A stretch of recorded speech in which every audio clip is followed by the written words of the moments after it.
Thank you so much for coming to visit us here in Letterbreen. It's fantastic to have you here to bring first-hand real experience of being at the cutting edge of this industry coming into communities. I'm particularly interested in what happens in a community whenever this industry comes.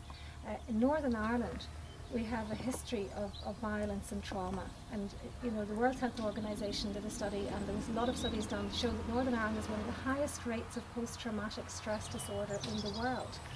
And this community has really suffered and is still quite divided, and there's still a lot of healing and peace building to be done, and LAMP as an organisation is really working hard at that. And we're particularly concerned about how, you know, an industry like this coming into our rural area is going to impact the work that we're trying to do. And we're trying to get peace and stability and well-being and retain our sustainable industries and bring a calm and a well-being to this area. So could you tell us a little bit about what happens in an area whenever you've got a rural area like this? What happens whenever fracking comes in this big industrial zone lands? What happens to communities? Well, I think that's a really important point that you're raising, and unfortunately it brings great division. And so I do think in this scope of what you've been talking about, it could have a very devastating impact on Northern Ireland. What we're seeing and what we've experienced in different parts of New York and Pennsylvania are neighbor pitted against neighbor, and just this whole back and forth of some people who really see dollar signs, who believe the lies of the industry, that they're going to be made rich off of this, with people who are very rightly concerned about their health and public safety, about their lives of their children, their water, their air, the property values, and the environment in which we need to survive as human beings. And so we've seen that kind of neighbor pitted against neighbor. We've also seen incredible increases of crime, social costs, as far as the increase of sexual violence and assault, rape against women, as well as an influx of drugs in these different sites where, you know, we're basically getting out of area workers to come in and to do the fracking and drilling. Literally in the United States, they build these things called man camps, which are basically, you know, trailer parks for workers to come to make some money and to leave. And so, especially when you're not from a place, you care less about how you leave it for some of these people that work in this industry. And so there's just total disregard for the community, for the way of life of the community, and for the health and well-being. Needless to say, all of the increased health impacts that our state studied at length and led to the state's ban on fracking because of the amount of public health risks to New Yorkers' public health and safety. So there's a dramatic increase, as well as just the noise that comes along with it, the lack of ability to sleep and sleep deprivation. So there are all these other, you know, what seem to be small in the large scope of the process. Cumulative impact, yes. Yeah, and that's what our concern is. You know, that you know, this is something that can be potentially very traumatic on a community.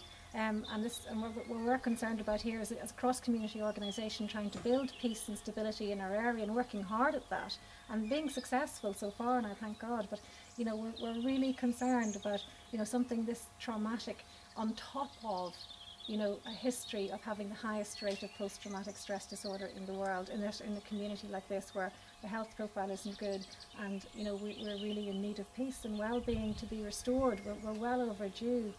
So we're really concerned about it. Yes, I mean, this is really the opposite of what Northern Ireland needs at a time when there's still so much healing to be done. This will have the exact opposite impact. It will create more division, more strife, and more suffering.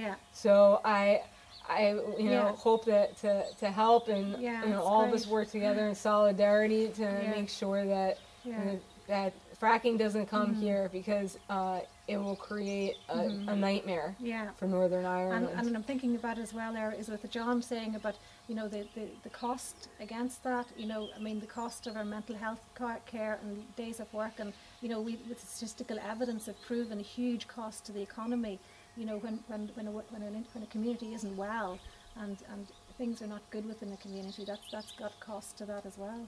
Yes, there are large social costs and health costs, of which in the United States we have yet to even fully comprehend and understand, because of the secrecy involved in the industry, as well as just the cumulative impact of the health of breathing in the poison and polluted air over a period of time, and the long-term costs of being exposed to the water contamination.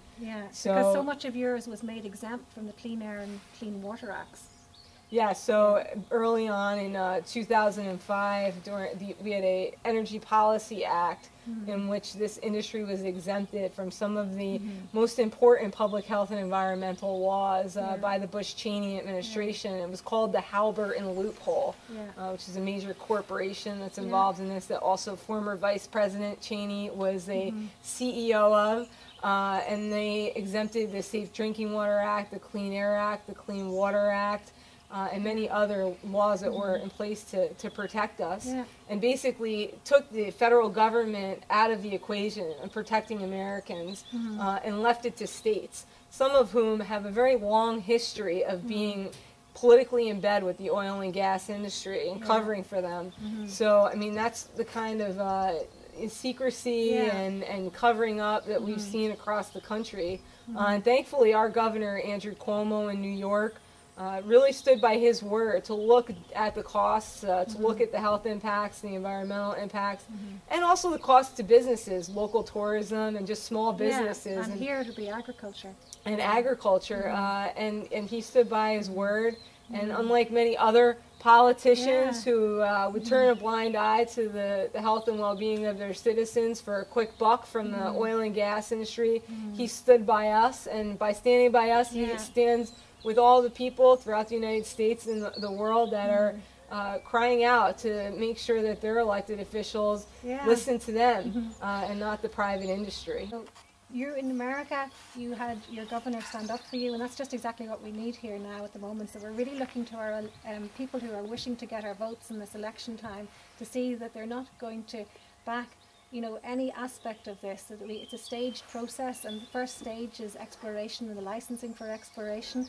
So we're really hoping that the people who stand for election here in this area are really going to put health, well-being, a full impact assessment to examine all the impacts from this, not just from health, but existing industries, and, you know, the full policy making that should include every aspect of impact assessment.